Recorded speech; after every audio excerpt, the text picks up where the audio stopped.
Baiklah, Assalamualaikum warahmatullahi wabarakatuh. Waalaikumsalam warahmatullahi wabarakatuh.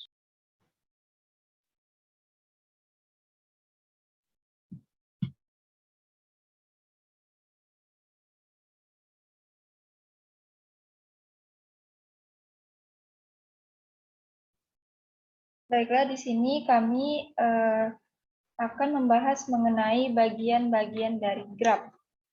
Nah, sebelumnya yang terhormat Ibu dosen pengampu mata kuliah Matematika Diskrit, yaitu Ibu Asis Profesor Mirta Vera, SPD MSc. Nah, di sini kami akan membahas mengenai graf sederhana, graf nul, graf siklus, subgraf, graf lengkap, dan graf teratur. Nah, sebelumnya saya akan memperkenalkan kelompok kami.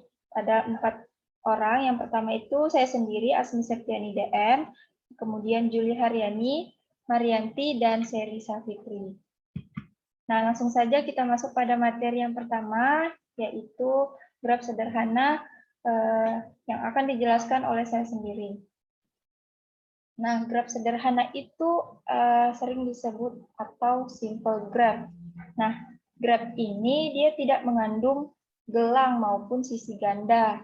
Nah, jadi dia ini tidak mempunyai gelang maupun sisi ganda ya. Jadi ciri-cirinya itu yang pertama itu tidak berarah. Kemudian tidak ada sisi ganda dan tidak ada gelang. Nah, coba kita perhatikan gambar di bawah ini. Nah, gambar di bawah ini kan, sebelumnya saya akan menjelaskan dulu. Pada dasarnya itu kan graf itu dikategorikan ada 2 jenis. Yang pertama itu graf sederhana, dan yang kedua graf tidak sederhana. Ini cuma menyinggung ya. Nah, graf berdasarkan orientasi arah pada sisi, maka secara umum graf itu dibedakan menjadi 2. Nah, graf yang tidak berarah dan graf yang berarah. Nah, kalau graf yang tidak berarah itu, sisinya itu tidak mempunyai orientasi arah. Nah, jadi setiap sisi itu menghubungkan 2 buah simpul. Kemudian, sedangkan graf yang berarah itu sisinya diberikan orientasi arah.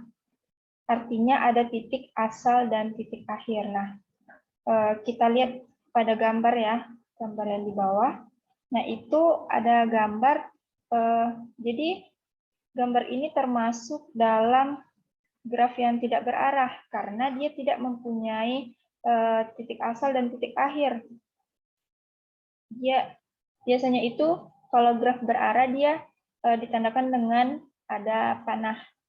Nah, jadi di sini tidak ada, berarti ini termasuk graf tidak berarah. Oke, sekian dari saya.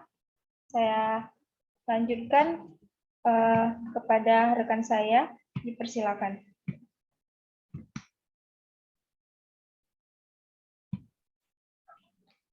Baik, di sini saya Juli Haryani akan melanjutkan penjelasan mengenai bagian-bagian graf.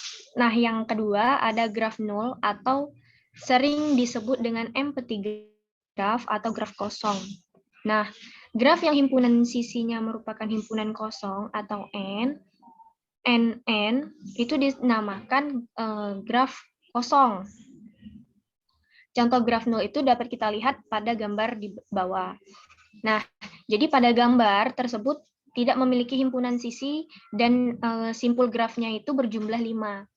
Nah, yang dinamakan sisi itu seperti kita lihat pada gambar graf sebelumnya, pada graf sederhana, itu kan dia memiliki garis ya, gambar garis atau disebut dengan sisi. Nah, kalau di graf nol, dia tidak memiliki garis tersebut. Makanya dikatakan graf kosong atau graf nol karena dia hanya memiliki himpunan daripada simpulnya saja. Jadi ketika nanti terdapat suatu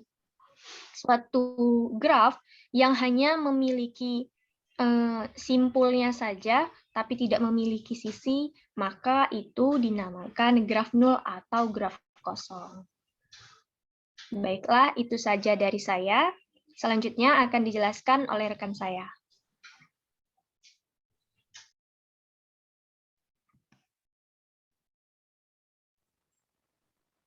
Baiklah, nama saya Marianti. Saya akan melanjutkan dengan materi selanjutnya, yaitu graf siklus.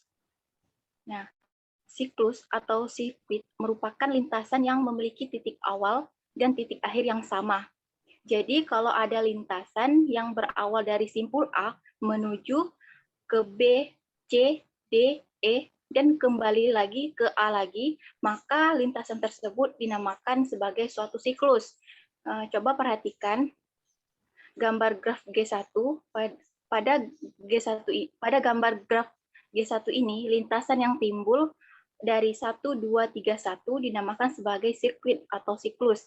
Kenapa? Karena dari lintasan 1, 2, 3, dan kembali lagi ke 1.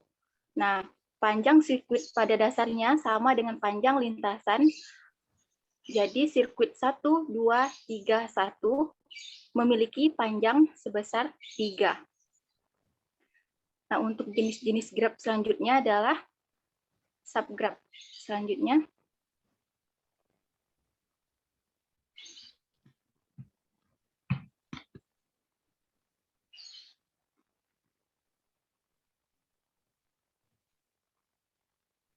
nah, untuk jenis-jenis graf bagian subgraf atau upagraf adalah graf yang himpunan titik dan sisinya merupakan himpunan bagian dari graf yang lain. Nah, suatu graf G yang terdiri atas P, E mungkin saja bisa kita ambil sebagian grafnya. Nah, sebagian graf ini dinamakan sebagai subgraf. Misalkan saja di sini terdapat suatu graf G1 pada gambar ini. Ini misalkan suatu graf dan salah satu kemungkinan subgrafnya misalkan adalah pada gambar yang sebelahnya. Nah, dari gambar G1 dan gambar yang sebelah kanannya itu adalah gambar subgraf. Subgraf ini intinya adalah kemungkinan dari simpul-simpul ataupun sisi yang diambil sebagian dari graf-graf mula-mula Jadi untuk graf G1 ini mungkin saja terdapat sebuah subgraf lain. Jadi hanya itu saja penjelasan dari saya. Selanjutnya akan dijelaskan oleh pemateri selanjutnya.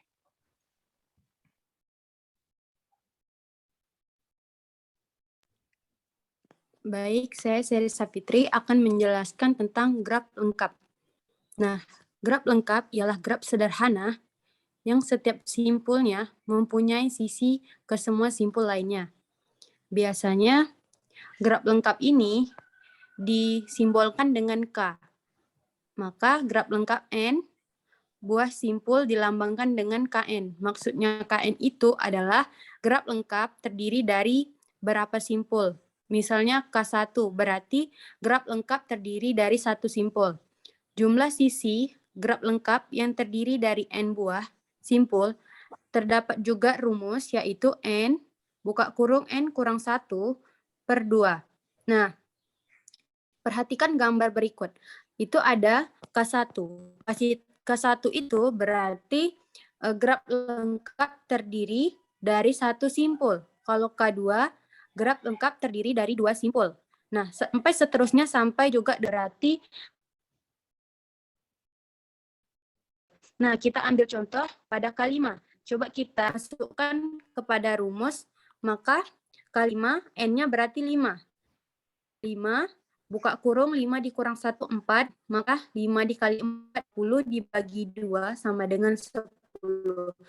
Berarti kali 5 sama dengan 2.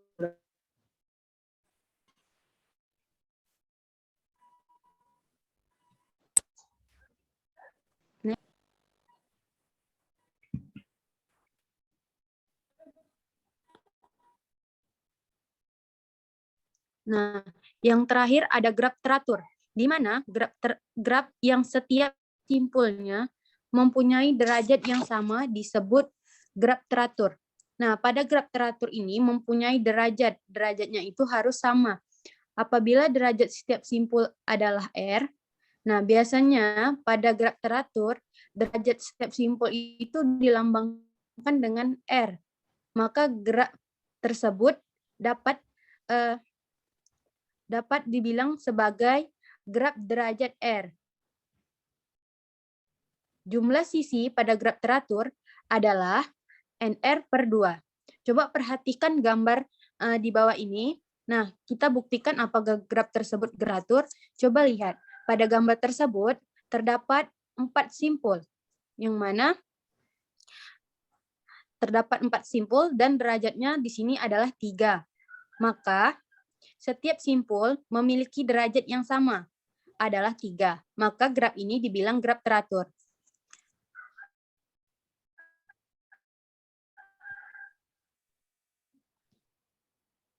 Next. Nah, sekianlah penjelasan dari kelompok kami. Apabila ada kesalahan atau dalam penyampaian kurang jelas, kami mohon maaf. Wassalamualaikum warahmatullahi wabarakatuh.